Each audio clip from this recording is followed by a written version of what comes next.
It is the glory of God to conceal a matter. To search it out is the glory of kings. This is the Message to Kings podcast.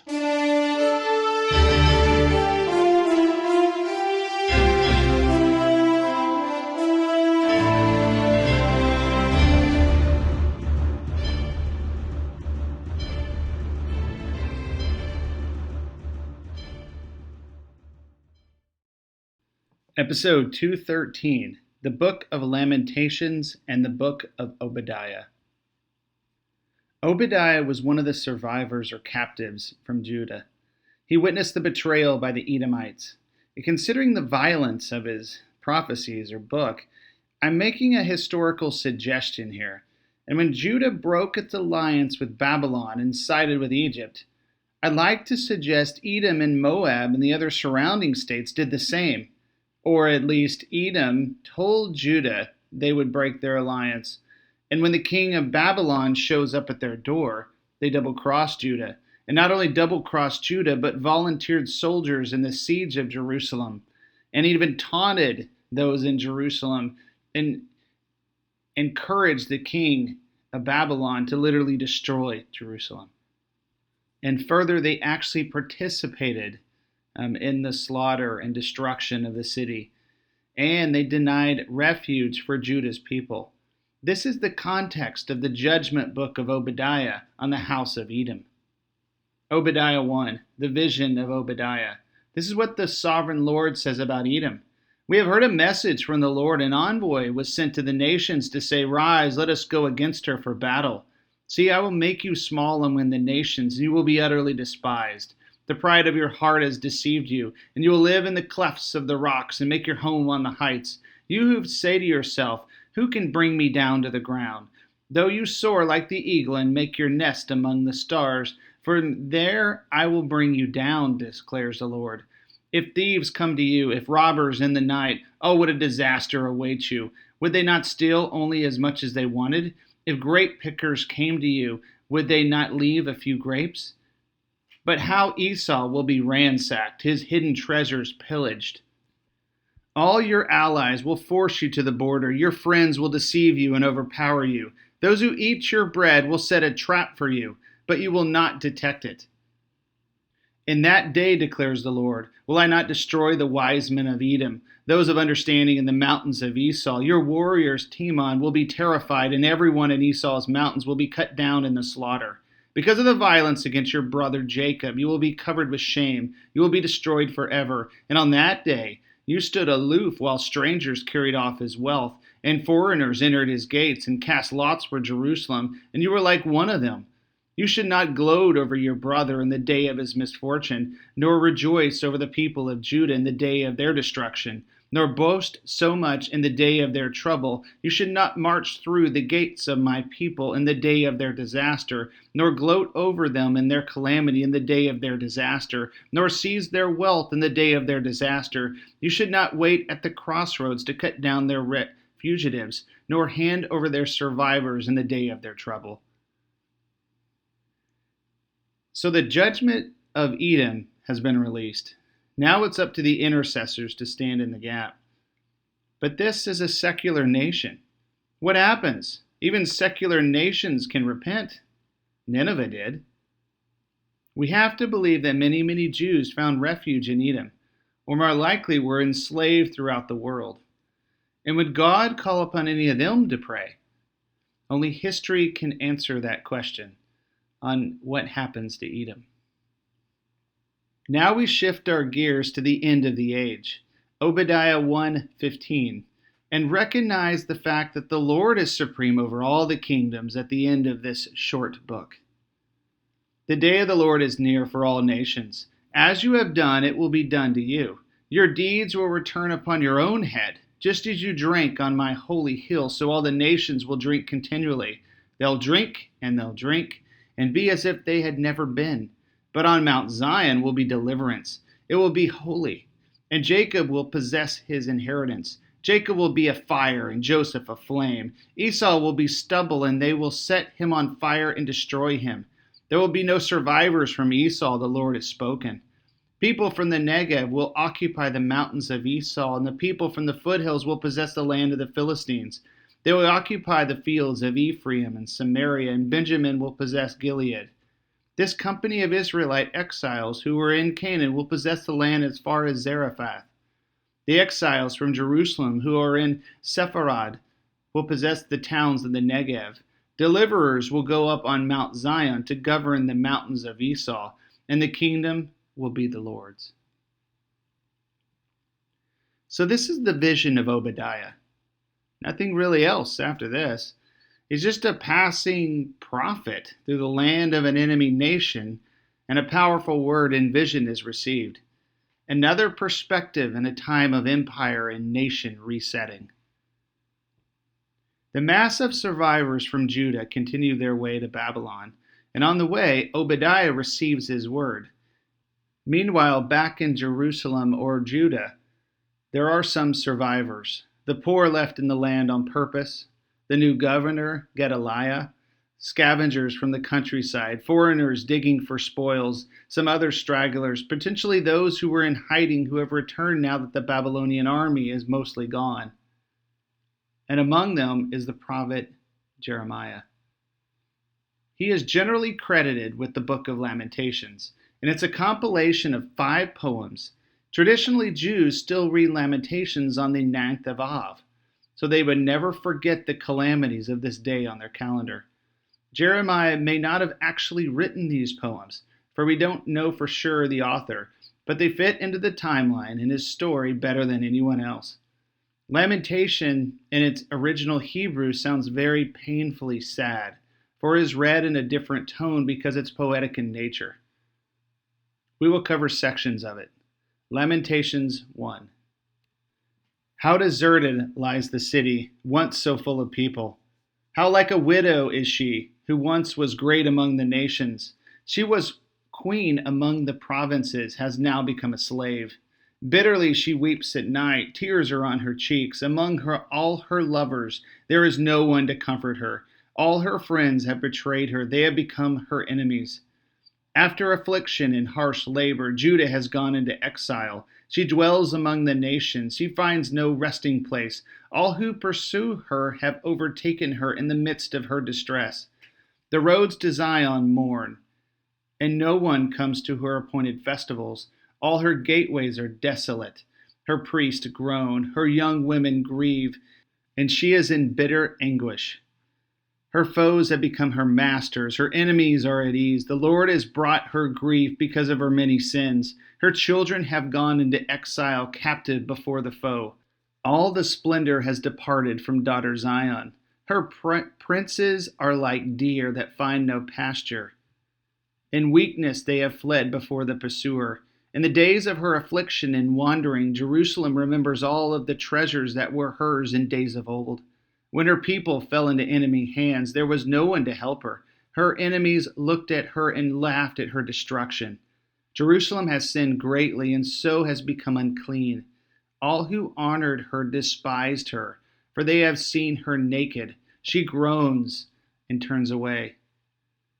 Her filthiness clung to her skirts. She did not consider her future. Her fall was astounding. There was no one to comfort her. Look, Lord, on my affliction, for the enemy has triumphed. The enemy laid hands on all her treasures. She saw pagan nations enter her sanctuary, those you had forbidden to enter your assembly.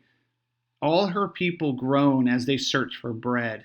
They barter their treasures for food to keep themselves alive. Look, Lord, and consider, for I am despised.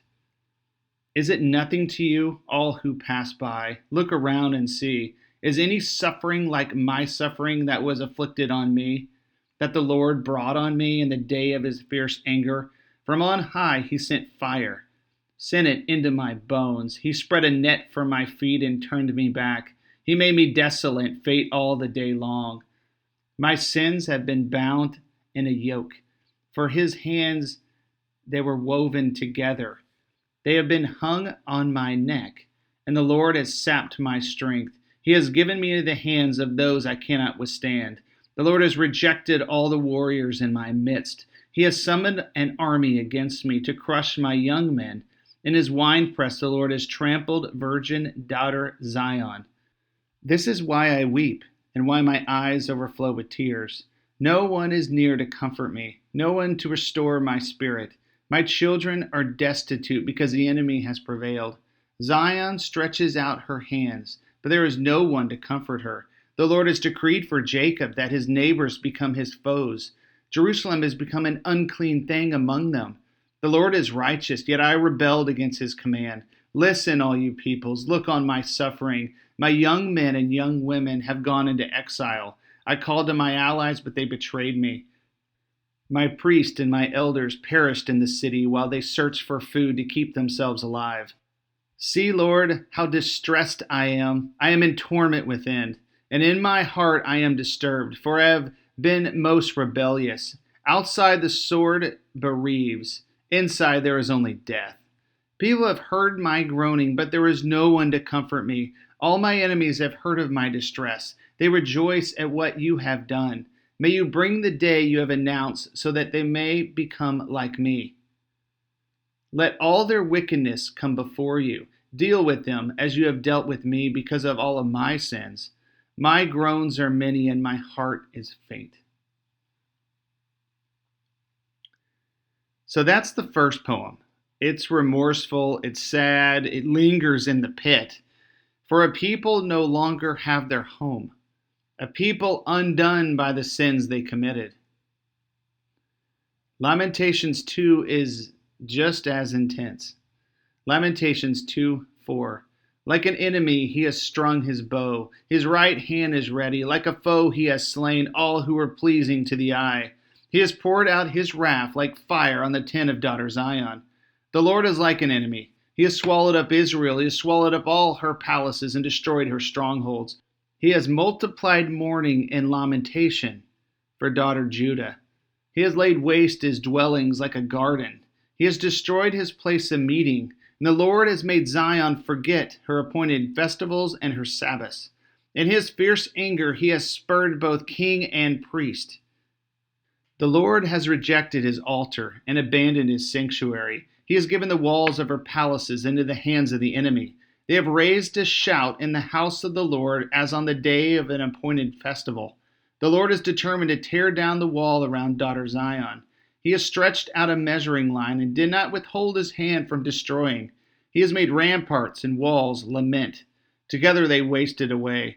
Her gates have sunk into the ground. Their bars have broken and been destroyed. Her king and her princes are exiled among the nations. The law is no more, and her prophets no longer find visions from the Lord. The elders of daughter Zion sit on the ground in silence. They have sprinkled dust on their heads and put on sackcloth. The young women of Jerusalem have bowed their heads to the ground. My eyes fail from weeping. I am in torment within. My heart is poured out on the ground because my people are destroyed. Because children or infants faint in the streets of the city. They say to their mothers, "Where is bread and wine?" And as they faint like the wounded in the streets of the city, as their lives ebb away in their mother's arms. What can I say for you? With what can I compare you, daughter Jerusalem? To what can I liken you, that I may comfort you, virgin daughter Zion? Your wound is as deep as the sea. Who can heal you?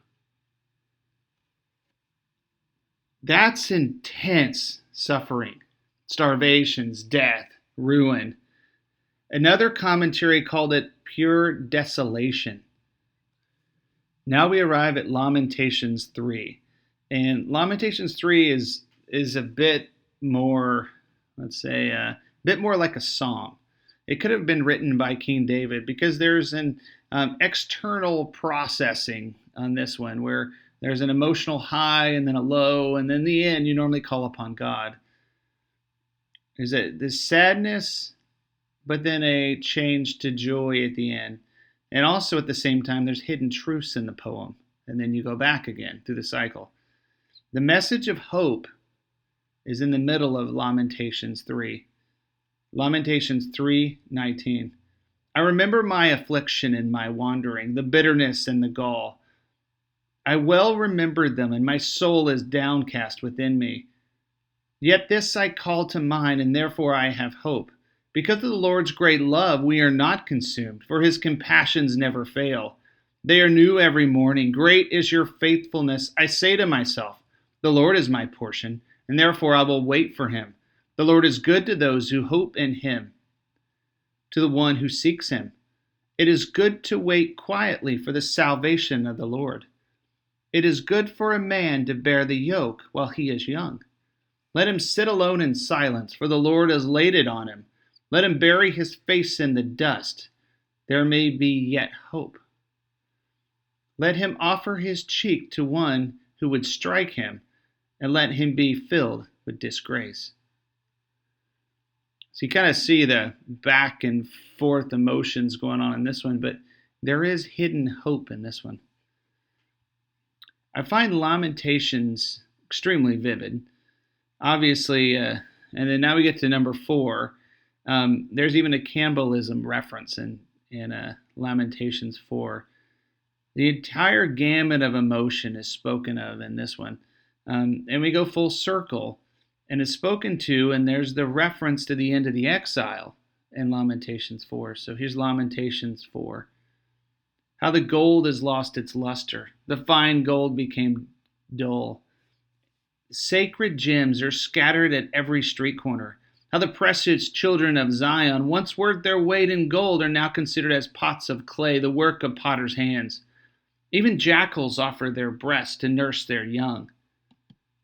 But my people have become heartless like ostriches in the desert.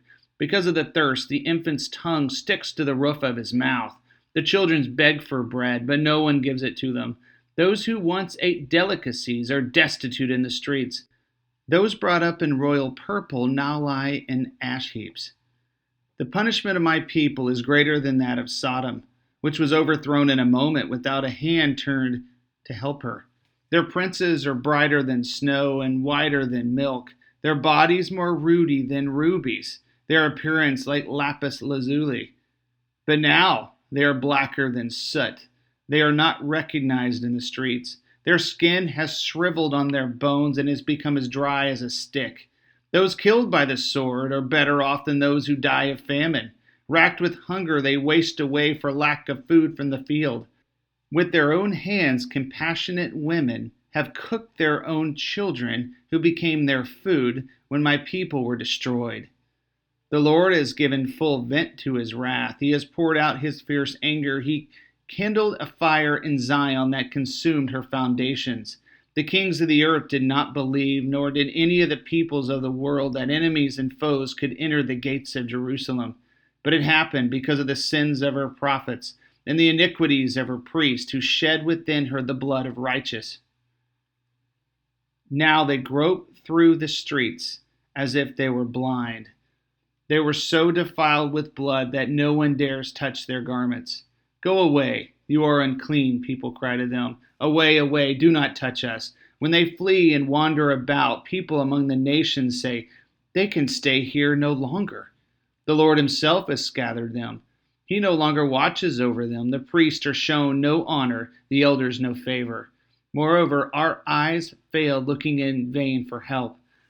From our towers we watched for a nation that could not save us. People stalked us at every step, so we could not walk in our streets. Our end was near, our days were numbered, for our end had come. Our pursuers were swifter than eagles in the sky. They chased us up over the mountains and lay in wait for us in the desert. The Lord's anointed, our very life breath, was caught in their traps. We thought that under his shadow we would live among the nations. Rejoice and be glad, daughter Edom, you who live in the land of Uz. But to you also the cup will be passed, and you will be drunk and stripped naked. Your punishment will end, daughter Zion. He will not prolong your exile, but he will punish your sin, daughter Edom, and expose your wickedness. Lamentations 5 ends with a powerful, sad, pathetic, heart-wrenching plea for God's mercy. I told you, we're just lingering in the pit, and I believe this is God's message so that we never forget the calamities of old and we have the fear of the Lord, and we stay faithful. We in this episode, Lamentations 5, painful as it is, yet let's remember at this time what Jesus says later in Matthew 5. Those who mourn will be comforted. Lamentations 5. Remember, Lord, what has happened to us. Look and see our disgrace. Our inheritance has been turned over to strangers, our homes to foreigners. We have become fatherless. Our mothers are widows. We must buy the water we drink. Our wood can be had only at a price. Those who pursue us are at our heels, and we are weary and find no rest. We submitted to Egypt and Assyria to get enough bread. Our ancestors sin and are no more, and we bear their punishment. Slaves rule over us, and there is no one to free us from their hands. We get our bread at the risk of our lives because of the sword in the desert. Our skin is hot as an oven, feverish with hunger. Women have been violated in Zion, and virgins in the towns of Judah. Princes have been hung up by their hands. Elders are shown no respect. Young men toil at the millstones. Boys stagger under loads of wood. The elders are gone from the city gate. The young men have stopped their music. Joy is gone from our hearts. Our dancing has turned to mourning. The crown has fallen from our head. Woe to us, for we have sinned. Because of this, our hearts are faint. Because of these things, our eyes grow dim.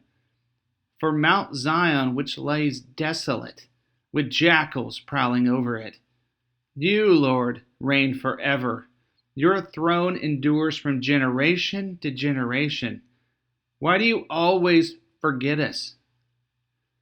Why do you forsake us so long? Restore us to yourself, Lord, that we may return. Renew our days as of old, unless you have utterly rejected us and are angry with us beyond measure.